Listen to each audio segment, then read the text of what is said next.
A Vallibona, les primeres llums del dia arriben pel camí de Rossell.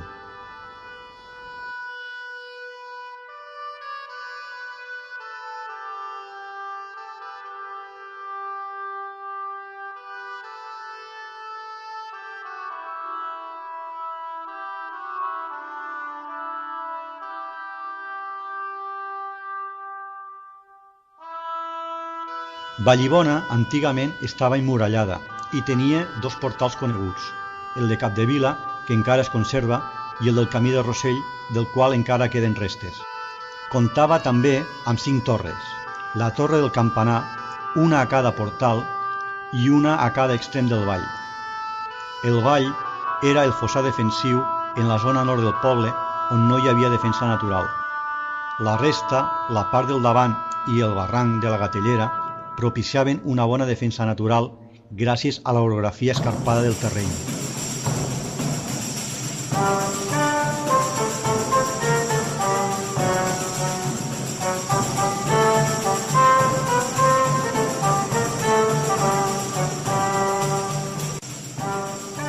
Davant de l'amenaça de guerra amb Castella, que esclata el 1356, el rei Pere III disposa des de València que s'activen les fortificacions de Morella i per considerar-ho de justícia s'emmurallin també les aldees que ho jutgin convenient.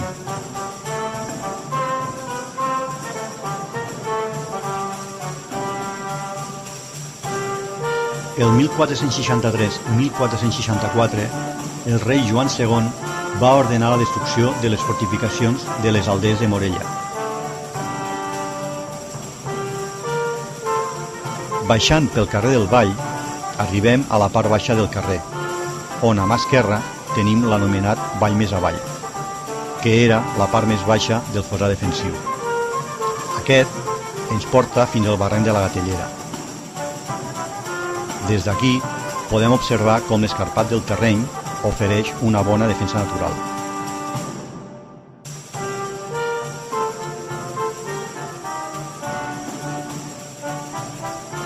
Arribant al poble pel camí de Rossell, la presència del Prionet ens diu que arribem a un poble cristià i veiem també la dificultat que presenta el barranc de la Gatellera.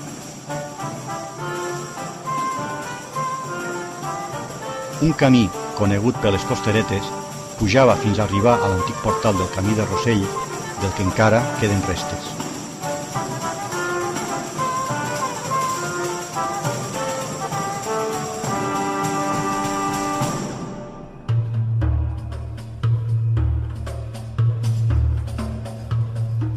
Salvant un important desnivell, els dos portals, el de Rossell i el de Capdevila, estaven comunicats per el carrer Major. Pujant pel carrer Major, ens trobem amb un capitell que fa de seient en el portal d'una casa.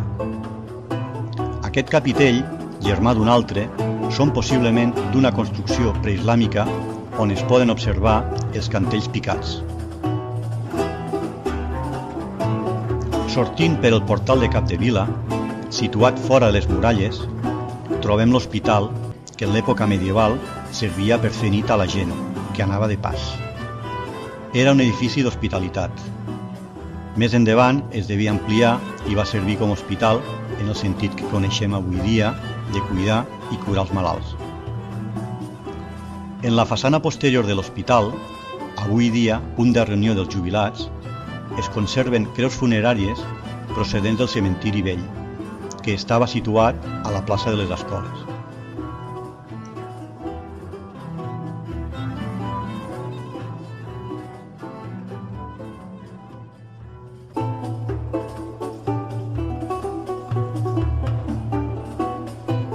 En la plaça, en l'època en què Vallibona estava emmurallada, estaven ubicades les reserves d'aigua. Coincideix la paret actual amb part de l'antiga muralla.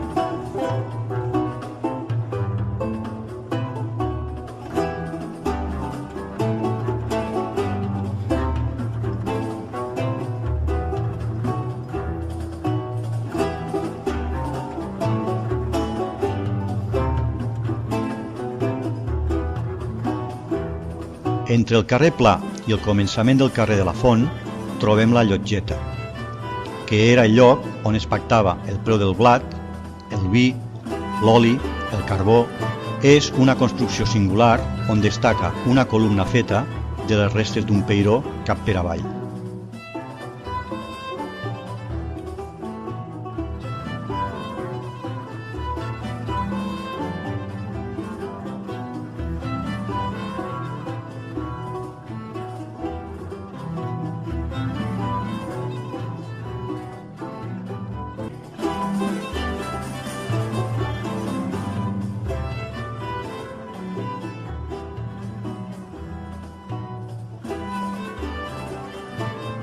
L'edifici municipal és probablement del segle XV, amb les reformes posteriors corresponents. L'edifici municipal engloba en el pis superior les antigues escoles i l'Ajuntament. L'Ajuntament comptava amb notari propi des del segle XIV. El document més antic que hem trobat fins al moment és aquesta acta notarial del 1375, signada per el notari Andreu Conesa. En el pis de baix tenim la presó. Aquesta té una entrada amb un portal de pedra de magnífica execució.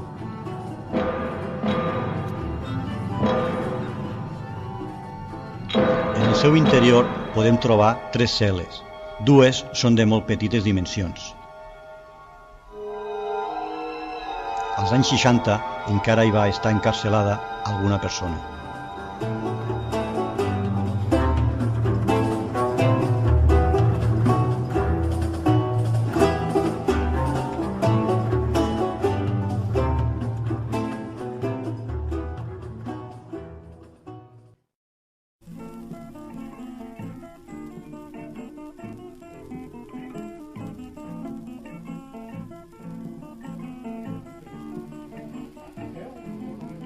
Pasa que al marchar ellos, los que van quedar, algunos el carabinero, los otros van a Ulldecona y poca familia quedan. No, allà a Vallibona poca. Antes de Vallibona anàvem a buscar pataques. I anava ara, no sé. Els meus didos tenien un forn de pa. Sí. I llavors se pagava el pa. L'estana i això. I ma mare dida, pobreta, feia. En tantes vegades que a vegades al burro lo donaven un pa entre 4 trossos a la menjadora. I jo vindre la guerra i no hi havia ni pa ni i hi havia tantes trossos de pa quedat al burro i ara no em puc menjar-me i d'allò.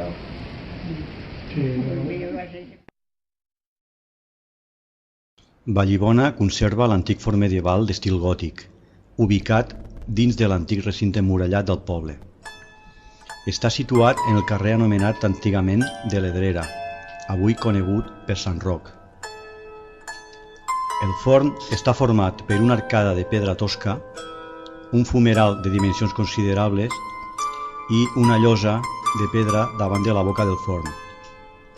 La cúpula del forn ocupava uns 6 metres quadrats.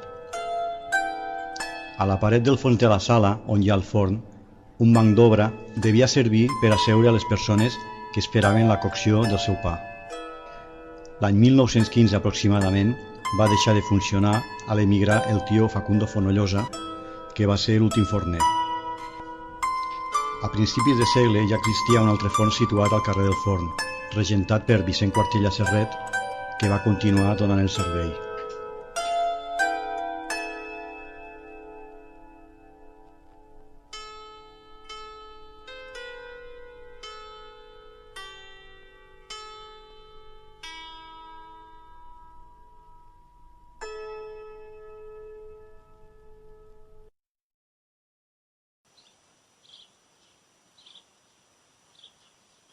Acabat el servei militar, Jaume Messeguer i Álvaro Cardona van decidir comprar el molí d'oli de Vallibona i fer-se moliners.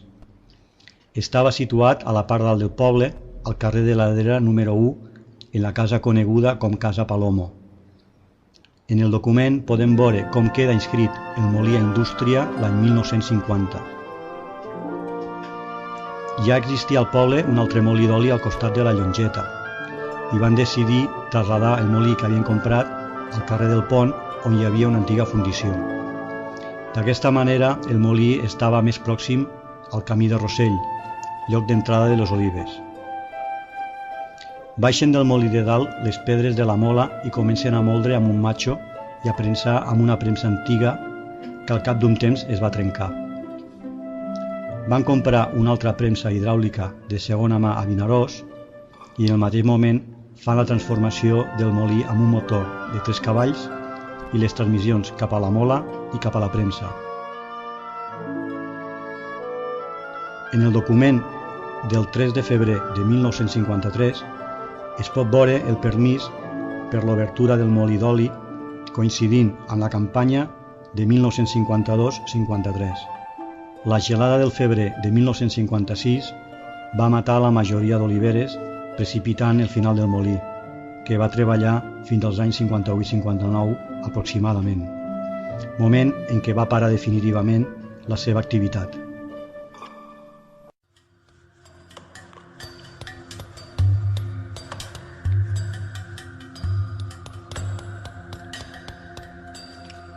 Situada als peus del temple, es tracta d'una torre defensiva quadrada construïda amb maçoneria. Va ser habilitada per instal·lar al seu damunt la torre del campanar d'estil mudèjar, construïda amb totxo i en forma octogonal. La coberta del campanar, feta amb teula, és també de planta octogonal. El seu interior allotja l'escala d'accés al campanar, on encara es conserven vàries espitlleres. 3 campanes hi ha en el campanar anomenades Jesús, Sant Vicent i Santa Bàrbara, que és la que dona les hores. Encara es conserva la matraca, que era l'encarregada de substituir a les campanes per Setmana Santa, ja que aquestes no es podien tocar en aquelles dates. En la part oposada al campanar hi trobem el cimbolet, antiga campana que havia estat instal·lada en l'ermita de Sant Àgueda.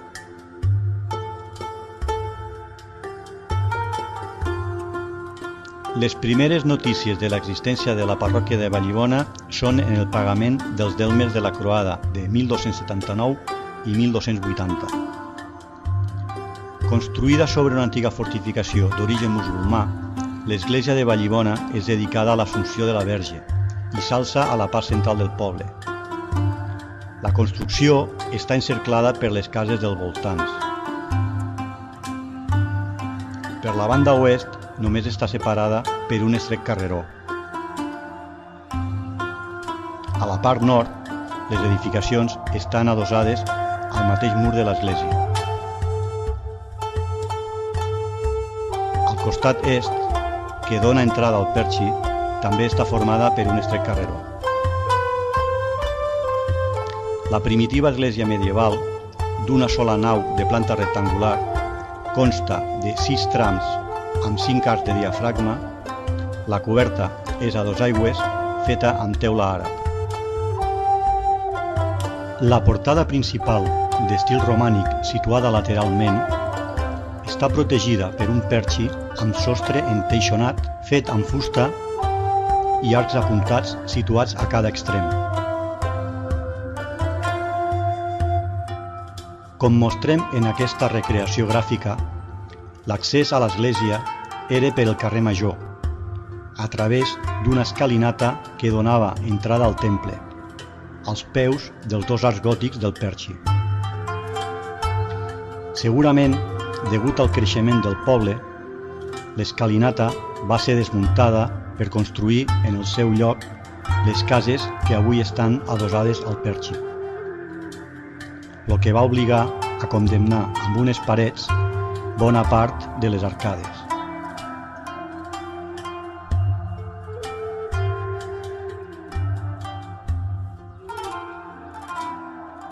Posteriorment es fa una portada d'entrada als peus de l'església amb arc rebaixat i moldurat d'estil dels segles XV o XVI.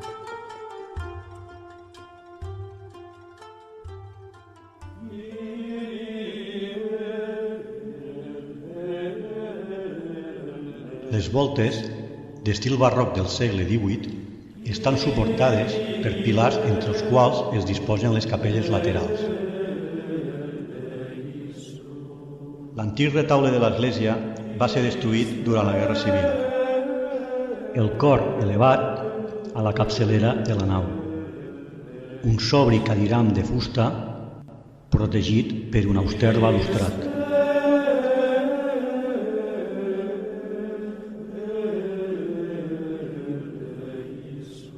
Al segle XVIII el temple va ser dotat d'orgue.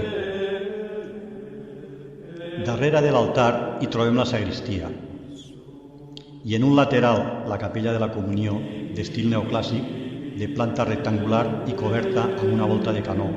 Són probablement de finals del segle XIX.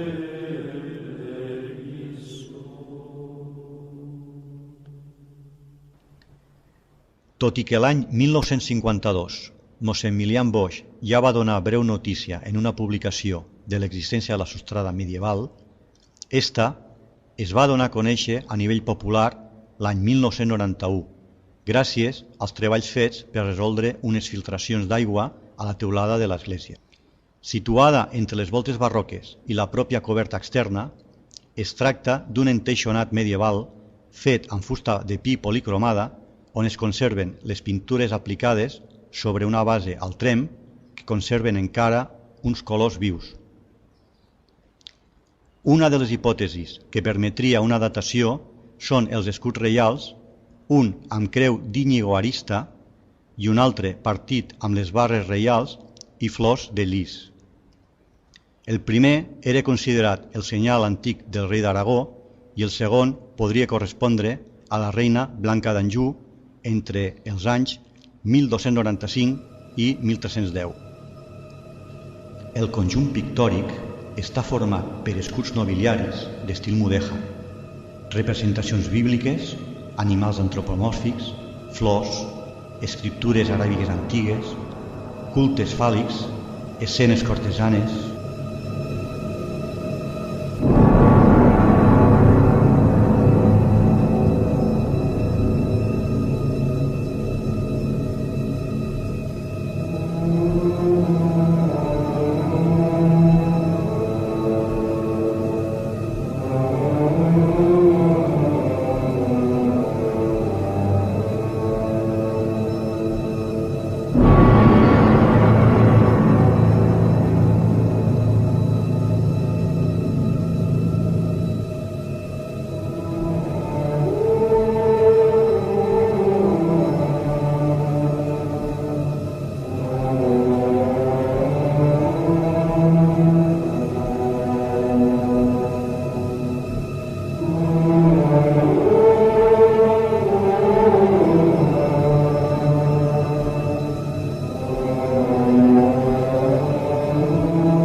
L'orgue, que pel que veiem va ser construït l'any 1791, es tracta d'un orgue barroc denominat del tipus ibèric per la disposició horitzontal de part de la trompeteria.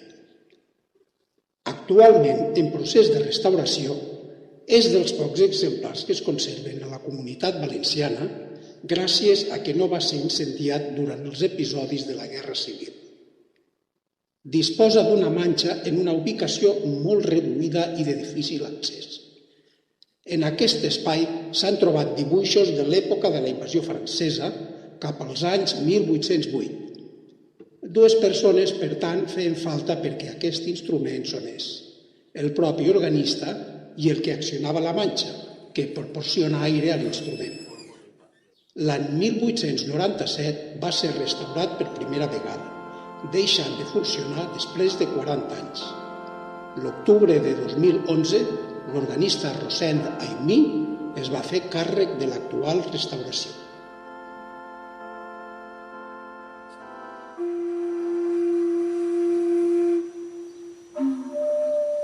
Una mica més fort, aquell. Sí, serà més bé.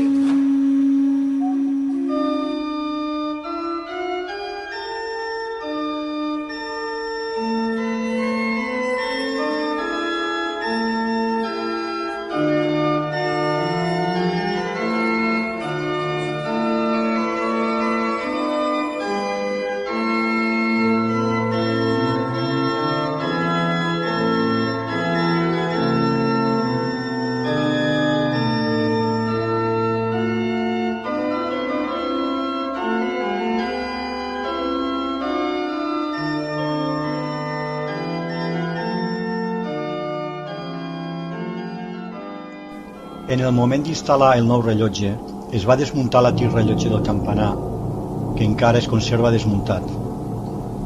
Va ser rescatat fa uns anys del peu de la torre del campanar, on estaven totes les peces apilades, doblegades i colgades de terra. Suposem que el van tirar del campanar avall quan el van desmuntar per instal·lar l'actual rellotge. No tenim documentació ni tampoc s'ha fet un estudi d'aquest antic rellotge, però podria ser del segle XVIII. Tot i que l'aparença rudimentària de la fabricació de les peces podria fer pensar que és més antic.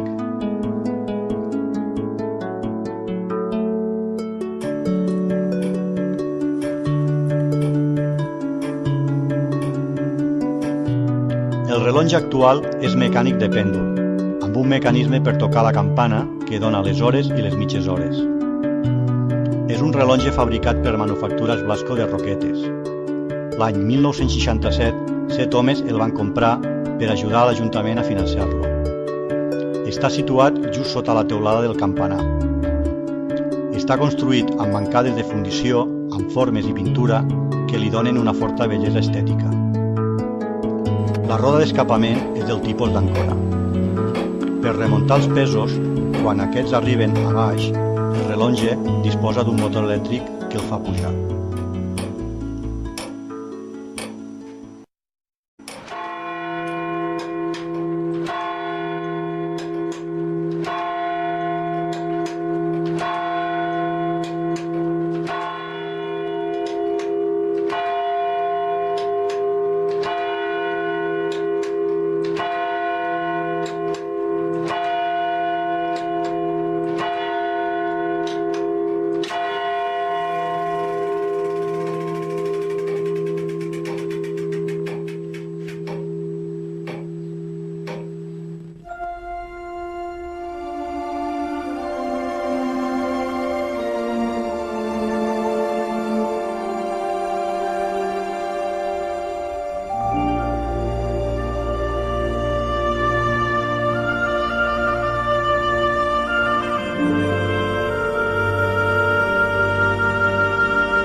A Vallibona, les últimes llums del dia se'n van per el camí de Morella.